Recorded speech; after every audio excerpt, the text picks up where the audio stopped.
Royal Caribbean's Quantum of the Seas is returning to service, and now we know exactly what cruising is going to look like.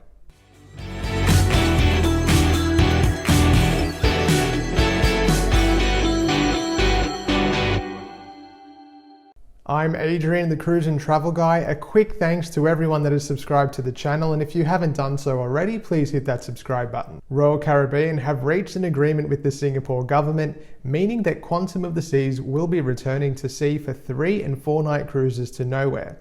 The cruises will depart from and return to Singapore and have proved very popular. Cruises start on 1st of December this year, and their bookings have been immense. 500% increase in bookings compared to the previous few weeks. Quantum of the Seas will be sailing at about half of her capacity, carrying about 2,000 passengers. So what will cruising look like?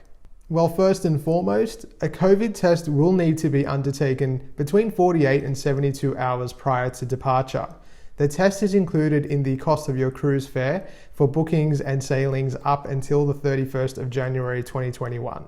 For passengers who book before the 30th of November and specific to these Singapore sailings, if you or a member of your traveling party tests positive for COVID-19 during your cruise, you will receive a 100% refund. If you or a member of your traveling party tests positive for coronavirus in the 3 weeks leading up to the departure date, you will receive a 100% future cruise credit, and this also applies if you or a member of your traveling party are denied boarding due to illness. Royal Caribbean will also cover up to 25,000 Singapore dollars per passenger for COVID-related expenses, whether they be medical, quarantine, or traveling back home.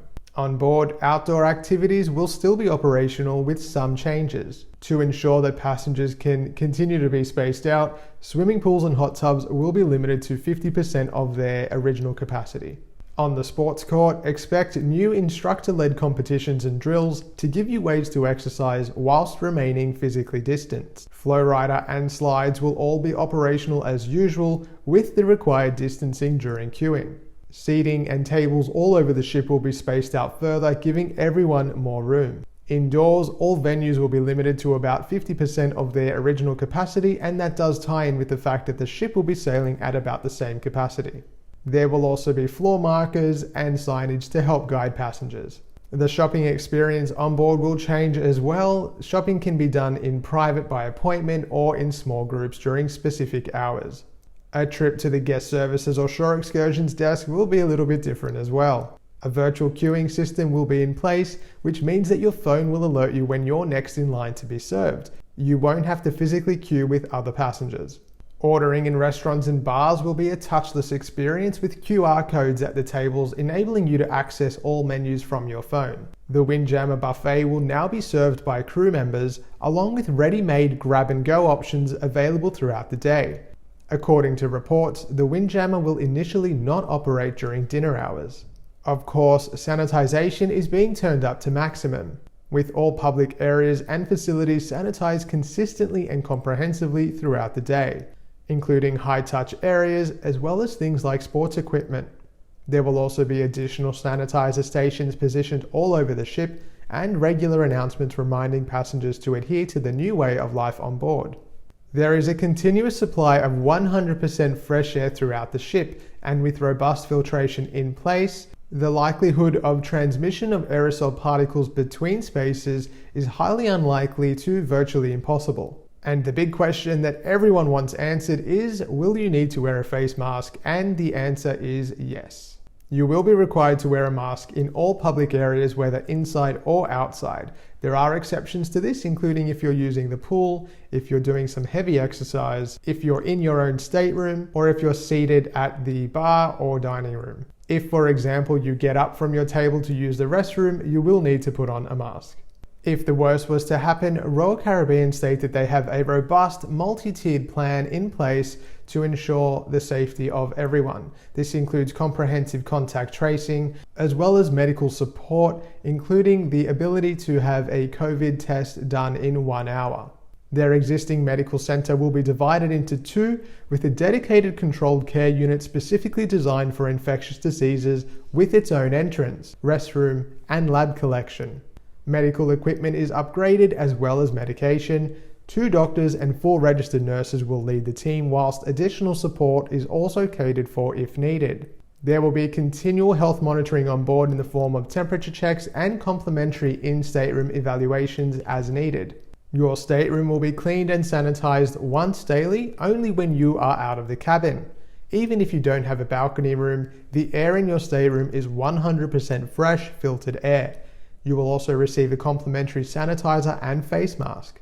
Room service will still be offered with a new contactless delivery system. As I detailed in a previous video, Royal Caribbean will be utilizing their Muster 2.0 system. That means that you get to avoid any public safety drill assembly and instead watch that drill on your phone or stateroom television, then check in at your muster location with a crew member and you're done. Royal Caribbean have also developed transport agreements to ensure that they can return passengers and crew back to their homes in the event that there is a COVID event on board. And just like passengers, crew will also be tested regularly to make sure that they're not carrying the virus. It's important to note that these measures are a short to medium term solution. They're designed to help get cruising back up and running again and to prove that the model actually does work and can be sustained safely. Certainly, some of the measures that are being put in place might be a little bit confronting to people, especially wearing masks in the public areas.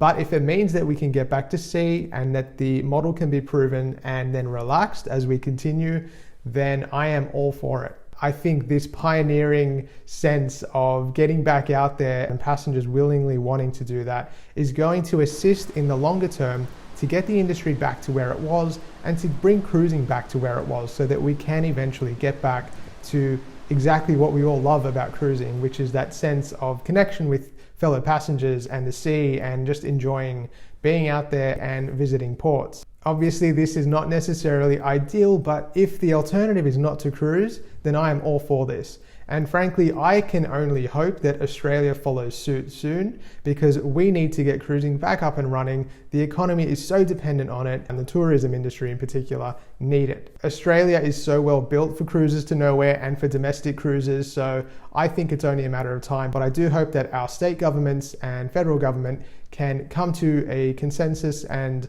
reach an agreement with cruise lines, much like Singapore has done with Royal Caribbean. Let me know what you think in the comments below. I know it's a little bit controversial, but I definitely want to hear what you think. Would you cruise with these measures in place? Let me know. I'm interested to read.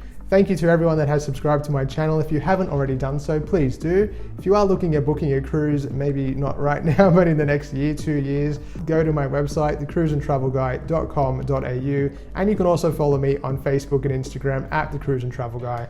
Thanks for watching, stay safe, and I'll see you soon.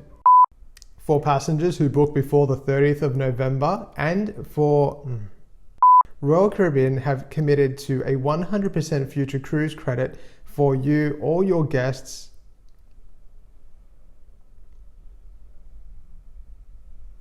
Royal Caribbean will also cover up to 25,000 Singapore dollars per person for, and that does tie in with the fact that the ship will be sailing at about 50 per Kent.